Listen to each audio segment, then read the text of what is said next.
Hi everyone, today is the big day of Scotland voting for or not voting for independence, and here's my little story about why and what I'm deciding just now. Coming up on today's show.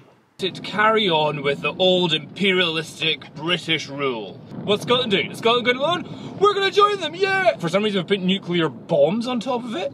That's a bit fucking stupid. We're like, oh, Scotland is awesome, we're totally rocking the world. Unbelievable amounts of money. Fly all our staff down there every day, first class, no problem, with champagne, and they'll not lose a single penny. And I don't think there's any country in the world that would go, hey, we've got a giant oil reserve, I'm not happy about that. Can we just dump all our shit all over the place? Pro-independence has had a far stronger propaganda. Food banks, nuclear weapons, illegal wars. Why would we want any of those? I agree with that. I agree with everything that the SNP have been saying. The SNP, the pro-independence, brilliant ideas. Their Together campaign have kind of gone, oh, we've been in trouble for fearmongering. Their arguments aren't that great. Shitloads of serious questions kind of outweighs the Brinton eyes. And now, back on with the show. The whole idea of Scotland being independent is a great idea, and Scotland being a very small nation, only 5 million people, but a large landmass, we don't have a huge amount of power in terms of population, but we do have a large amount of power in terms of our resources. Loads of land and loads of sea around our area as well. So we've got the North Sea, a lot of that, and in there is a lot of oil, so a lot of power there. We've got salmon, we've got whiskey, we've got hills, we've got all that stuff. So Scotland is pretty awesome place. I love Scotland a lot. I also love Britain. I'm very... I do have a little bit of jealousy whenever I go over the border into England and I go to the Lake District and I go, oh, this is so nice, I'm so jealous that England have got it.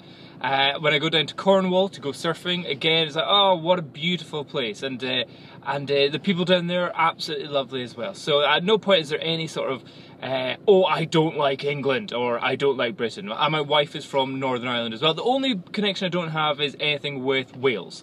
Apart from my brother-in-law, he used to be in the army for the Welsh Dragoon Guards. Okay, there's a connection everywhere there. But it's come to the day where we all have to finally make the vote of whether you want Scotland to be independent or whether you want it to carry on with the old imperialistic British rule.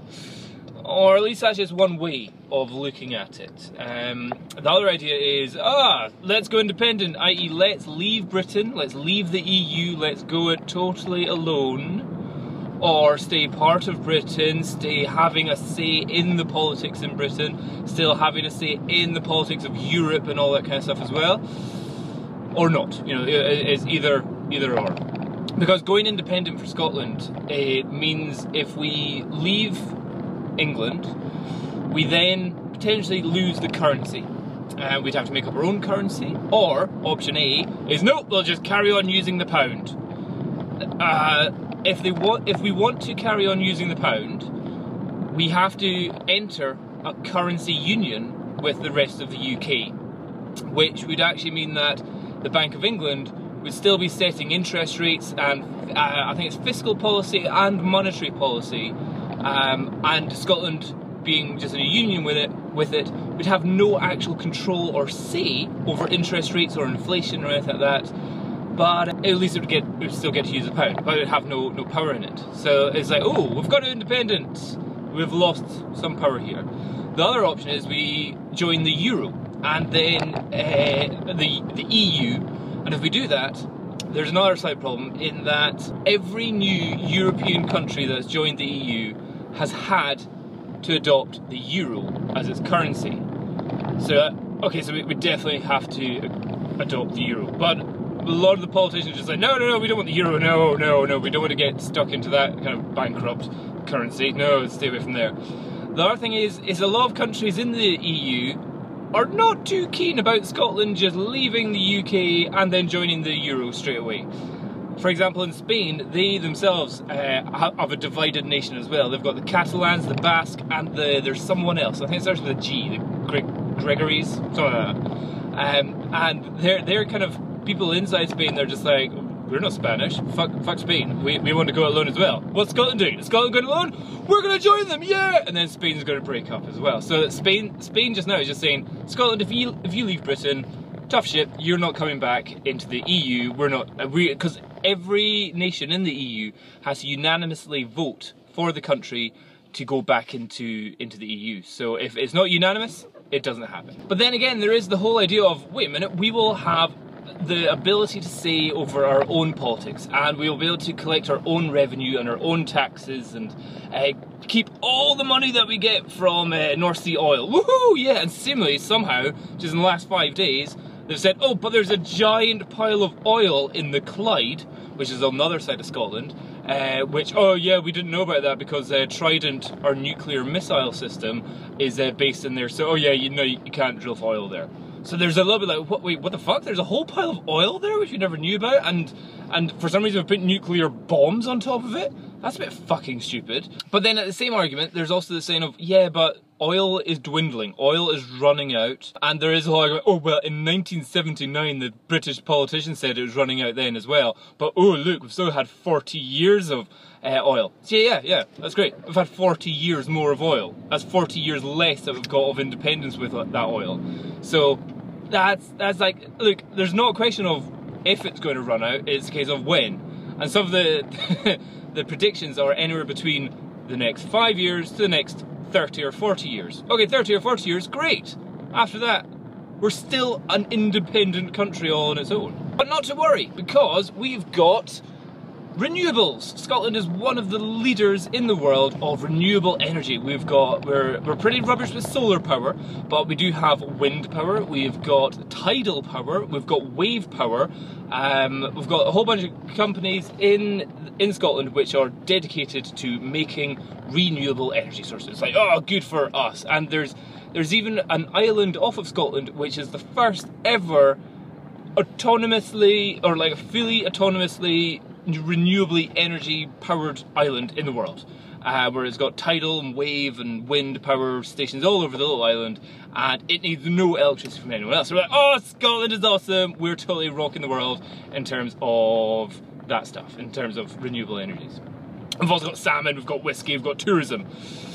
We've also got a lot of investment and money stuff. Scots are meant to be pretty good with other people's money.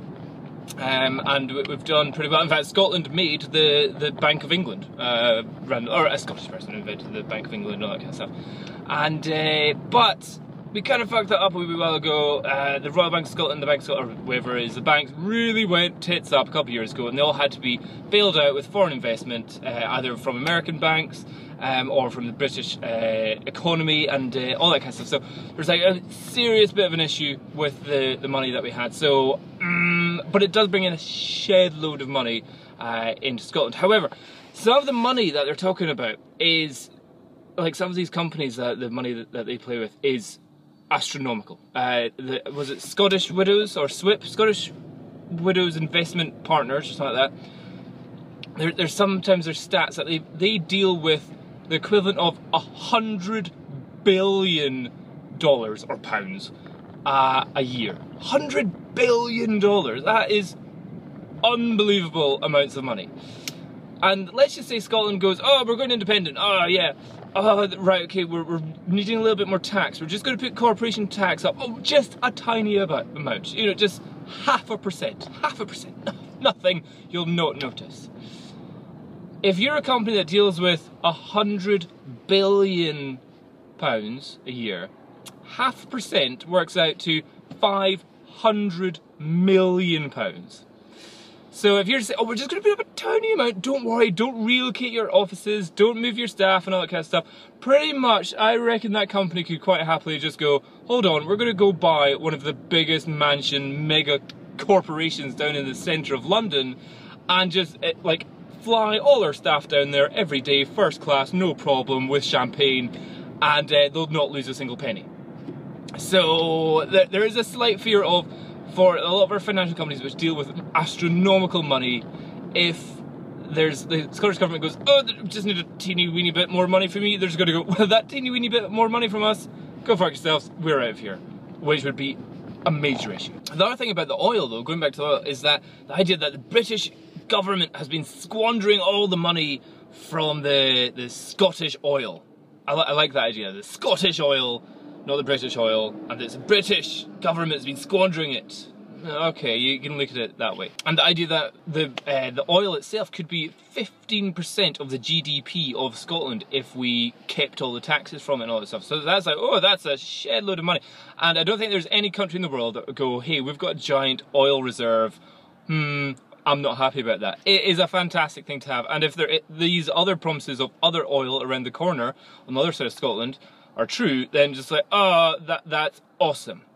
However, politics generally, politicians are persuaded and kind of controlled by corporations. And if you have seriously powerful, strong corporations which make more money than your whole country combined, as a politician, how much control do you really have over your own country? So what I'm trying to say here is that if, for some reason, a massive oil company comes along and says, oh, we want to drill in the Clyde, we're going to make billions of pounds, but you know what, we don't want to like clean up the area, can we just dump all our shit all over the place and pollute all the sea, kill all the fish? Is that fine? What politician is going to go, no, that's not? Well, a good politician should say, no, that's not fine, you can't do that. However, what I suspect they'll say is like, oh, yeah, sure, there's a tax exemption, and sure, yeah, you can just dump wherever you want, don't worry about us. You're bringing in billions of pounds. Okay, that's good, yeah, fine, yeah, so... That's kind of how politics goes. It's like, oh, you've got somebody offering you loads of money, you do what they want you to do. And there is a massive fear that Scotland in itself may become like totally like, oh, we don't actually have the money to provide all the services like the free education, the free prescriptions, the NHS, all that stuff. Oh, we need some money, foreign investment. Oh, Russia. Did you know we had nuclear weapons just off our coast? Like, if you want to give us some money, we can house some of yours, you know, that's totally fine. That was actually, there was a book written by some politician saying that, you know, Scotland goes bankrupt and all of a sudden Russia is now controlling Scotland with investment rather than force. What we don't say is the two parties is it's been a yes independence or the better together campaign. And what I would say is that the yes campaign, the pro-independence has had a far stronger propaganda. Far more spirited and persuading arguments. They're like, oh, food banks, nuclear weapons, illegal wars, why would we want any of those? We can get all rid of that. All sounds great. I agree with that. I agree with everything that SNP have been saying, the SNP, Scottish National Party. I agree with everything they're saying. That's great. I do believe in more equality. I do believe we should keep our oil. I do believe that create our own taxes, have more control over our own politics and all that kind of stuff. I do believe that we should keep free prescriptions for the elderly and the ill, and in fact anyone that's ill. I do believe we should keep the NHS and stop it from being privatised like it is kind of being done down in England. I agree, yes. The SNP, the pro-independence, brilliant ideas. Absolutely, you can't disagree with them. You can't go, no, they're rubbish. I don't want free prescriptions for ill people. I want ill people to pay for stuff. You don't argue with that. They're all very good things. But the idea is, how the fuck should we do it? We're a tiny country with a couple of industries, oil, salmon, tourism, whiskey, renewables, okay, fine, and science and music, okay, fine. But it's not really, I don't think we've quite got the finances to do all the stuff that we're currently doing at the moment by ourselves. At the same time, the No campaign, so the Better Together campaign, have been pretty shit.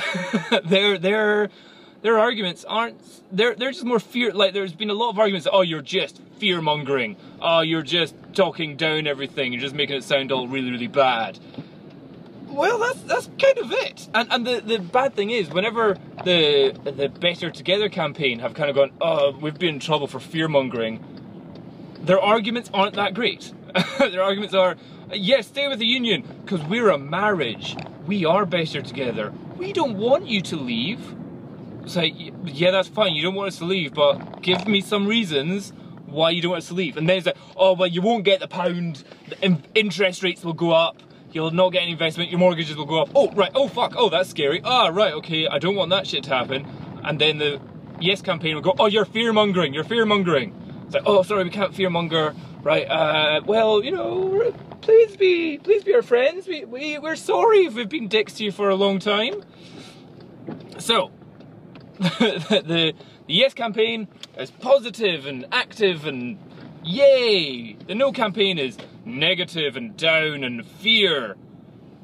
But that's about it. So what I say is, like, the No campaign has done a pretty shit job, and their politicians that they've had up debating for the union have been the wrong ones. There's a guy called Alistair Darling who has a very silvery complexion apart from these super black mega eyebrows, and he awkwardly is for the Labour Party. So in Britain you've got Labour on the left, the Liberal Democrats in the middle, and the Conservatives or Tories on the right. And at the moment, the current political party is a coalition between the Tories and the Liberal Democrats. So far right and centre, that's where the British politics is at the moment. But Alistair Darling, he's Labour on the left. So he's up in Scotland trying to persuade the Scottish people to stay with the union, even though he's in the one political party which has no power, which has no say. You're like, dude, you're like, you can see himself, he's just kind of going, no, stay with the union, we're great, we're better together. And then people saying, yeah, but what about all those illegal wars? What about all that food banks? What about all that inequality and all that stuff? And you can kind of see him just kind of going, oh fuck, I don't really have an answer for that. So it's like, poor use of a politician, a high-ranking politician, to try and persuade everyone to stay part of the union. In the end, what I'd really like is I really wish I did have the full-on belief that everything that the Yes campaign were saying was true, was going to happen. They brought out a dossier, a 2,000-page document talking about all the benefits of what happens when Scotland goes independent, and oh, how we'll all be wealthy and rich, and we'll have oil money, and we'll have control over everything and all that kind of stuff, and we'll be away from the corrupt British politics. And it sounds great. However, you could also say J.K. Rowling has easily written about 2,000 pages worth of a little wizard flying around in the Highlands of Scotland. Doesn't make it true though. And it's really bad when you're coming up to the final days of a massive referendum and there's still questions of what is our currency going to be? What is our interest rate going to be? Are we going to be part of the EU? Are we going to be still having the Queen as our head of state? Going to actually be able to afford prescriptions? Are we going to be able to afford our education? Are we going to be able to keep all the services that we've got at the moment? Are we going to have to pay off the giant debt which we've got to Britain that we've got throughout the world? Or if we don't and we suddenly default on our debt, is any other country going to invest any money into Scotland whatsoever? So having shitloads of serious questions kind of outweighs the, I'm brave, I'm Scottish, let's be independent, I want to vote for my own politician. It's like, yeah, but at the same time, you could be totally fucked.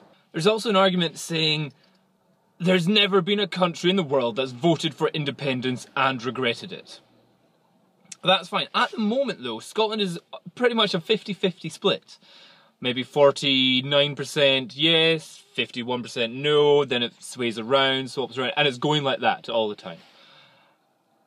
How many of those other countries that have voted or demanded independence, possibly even through war and violence, has been that split? I don't know. But what I do know is that in Ireland, Northern Ireland, there's a serious split there, and half of them are unionists and half of them are Republican, no, the other one, whatever, Catholic, Protestant, religion, politics, fucked up everywhere. And there's a massive divide in Northern Ireland, which results in protests year on after year after year. Even just the other day, or was it this year or last year? One of the main buildings in Belfast put up a slightly different flag on the top of its building, and there were riots in the streets. Actual riots where Kim couldn't get the bus into town to go see her friends because there were cars being burnt out, people having fights, police being beaten up, kind of shit going on. So that's what a divided nation is. And at the moment, Scotland is a united nation.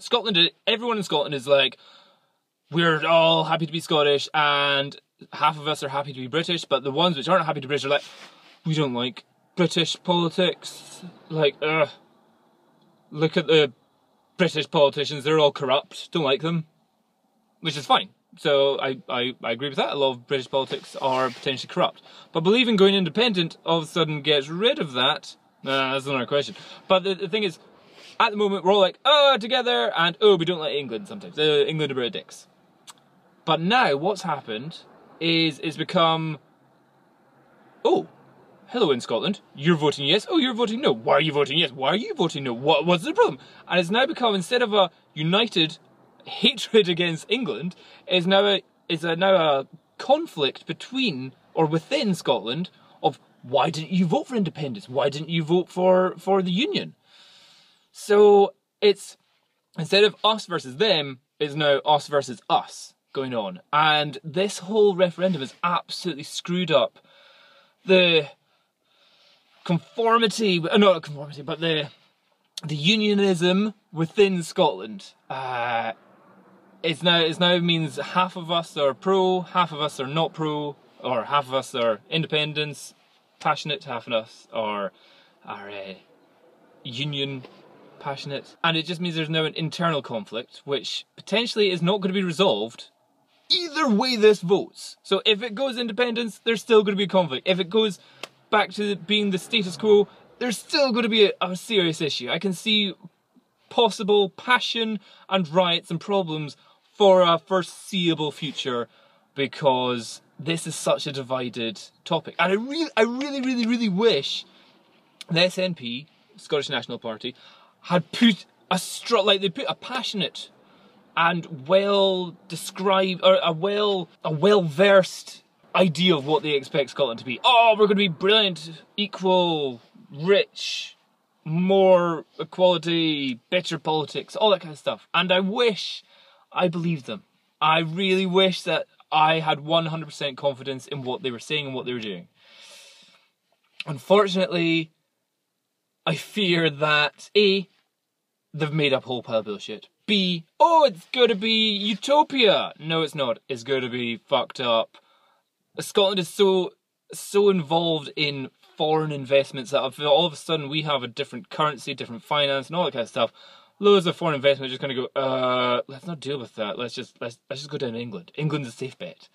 Scotland going on its own is not a safe bet. There are so many potential benefits of going independent, but at the same time, if they go wrong, we're screwed. We're a small little nation with dwindling resources and not much of a control over its partners, over the EU, over England, over interest rates, all that kind of stuff. One of the things I would say is that it's a bit like, there's a couple of metaphors that you could use for this.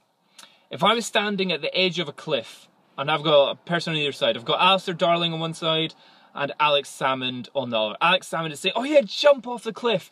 It'll be great. You'll land in the water. It'll be amazing. There's a big pile of money just under the water. When you're down there, all your friends will be there. Everyone will be equal and everything will be great. It'll be a wonderful place down there.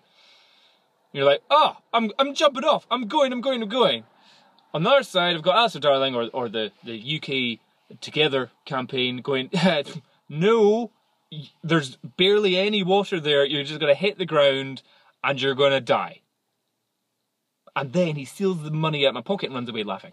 So like, wait, he just told me I'm going to die and stole my money, he's a dick. But this guy says everything's going to be awesome, but he's never been down there and is just like hoping that I jump? I don't know. Who do I choose? Another metaphor you could say is, where that metaphor goes is along the lines of just going, you want to test the water before you jump off the cliff. And at the moment, what I'd say is that we haven't been given enough information and enough solid answers to really believe that wherever we go, it's going to be super duper. We've been told it's going to be super duper, but we don't really have any resources in case it doesn't go super duper. The other example is, or the other metaphor you could use is being told inside that house there is a giant cake and you can eat it. Quick, go get it. Unfortunately, all the lights are out and it's in the middle of the night. Do you go sprinting into the house to try and find that cake and get all that yumminess and happiness? And then the first thing you do is just smack straight into a wall. That's kind of, again, how it feels like we're doing here. We've been told there's amazing things inside the house and, oh, let's go get it. Oh, everything's going to be wonderful. Do you sprint in, eyes closed, and smack into a wall? Or do you slowly feel your way into it? That's what I really think Scotland should be doing. Doing the slowly feeling their way in, doing a little bit more independence, a little bit more, oh, sorry, England, we're gone. You know, sneaking away, which is the idea of what we got our own UK, or our own Scottish Parliament just before 2000, which is great. And then we got the idea of the Devo Max. So devolution was the idea, not evolution, but backwards. Devolution was the idea of that Scotland got its own Parliament. We got it. But we were still part of the UK. And then there's the idea of we could get Devo Max, which would be we get so much more control of our own taxes, of our own money and all that kind of stuff. So everyone's like, oh, that's good. And then English politicians went, oh, fuck that, you're not getting that. If you want independence, choose independence, and then bugger off. So everyone's like, oh, fuck you. So the idea, what I thought was like, oh, a little bit Devo Max, a little bit more Devo Max, a little bit more control over our own money. Oh yeah, great, and we're off. Wonderful, that'd be fantastic. But just going, hi, it's like, the other example is being in an abusive relationship. So you could say Scotland is the battered wife of England. However, the husband, although has a anger management issue, picks fights with people in the pub, comes home, takes money off the wife. At the same time, if the wife just goes, fuck you, I'm off, the next week is living on the streets, begging for money. Oh, great, you're not the battered wife, but you are in the streets begging for money. Which is better? Have a roof over your head, have a bit of security of the house, but just not having a happy life in any way, or living on the streets? What I would suggest for the wife there, maybe go to some counselling, maybe get some work together, maybe then find another boyfriend on the side to make some friends with, maybe have a community somewhere else, and then suddenly, then leave your husband. So don't just go, oh, I'm with you, oh, I have no friends, I've lost all my family, I'm on the streets. That's another kind of way that I see how this is going. So for me, I really, really wish that I could be going with all my heart and soul voting for independence. I wish I believed everything that the SNP were promising and saying everything will be great, we'll be richer, we'll be more secure, we'll have better politics and all that kind of stuff. I wish I believed that. However, what I do not think is that a nation deciding its forever future, not just a political future for the next 10, 7, whatever years, being based on a 50-50 split is not good enough. I would say at the moment I am 50-50. And being 50-50 on something which is life-changing decision or status quo, you don't want 50-50. You want life-changing decision. I want to be 90 or more percent sure and confident of the life-changing decision than 50-50. So 50-50 when it's that like that is not 50-50. You really need to be so confident and so sure that everything's going to be, oh, I want this, even if it is terrible, even if I am living on the streets for a while, doesn't matter, I've got the Scotland I want. But for me, it's not. And the other thing is, finally, is that they said this is a once-in-a-lifetime opportunity. It is a once-in-a-lifetime opportunity if we do vote yes.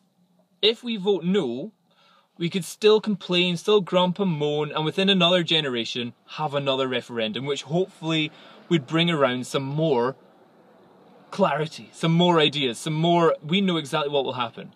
At the moment, for my own personal experience, I have a house, I have a job, I live in a different city that I grew up in. I'm not really looking at the British government and going, oh, you have raped me, you have destroyed me, you've stolen all my money. I'm thinking, oh, life's pretty good, the economy's on the up, yeah. And my job is generally revolves around people having enough money to be able to buy houses and do all that kind of stuff. So if the government does, the British government if we stay with the British government and they fuck Scotland off a bit more, then yeah, there will be another referendum. There's no question about it. It may not be 5 years, may not be 10 years, maybe 15, 20, maybe 25 years from now.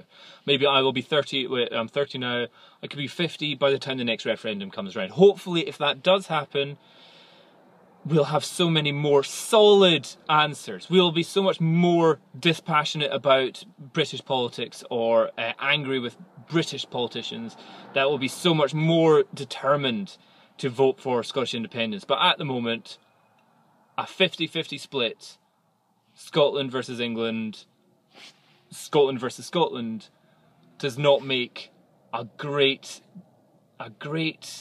argument for completely ruining a coalition that Scotland and England and Wales and Northern Ireland have had together for over 307 years. Just, ditch it, screw them all. So for me, I want all those promises that the Yes campaign can provide, and for me it could be a win-win situation. If we vote no, we stay with the status quo, everything's fine for me, and maybe the British politicians go, we really don't want them fucking off again, let's give them whatever powers they want, but keep them part of the UK and we keep some of their oil receipts and stuff like that. And maybe in Scotland everyone's like, okay, cool, yeah, everything's a bit better, we don't really want another referendum, let's stay fine.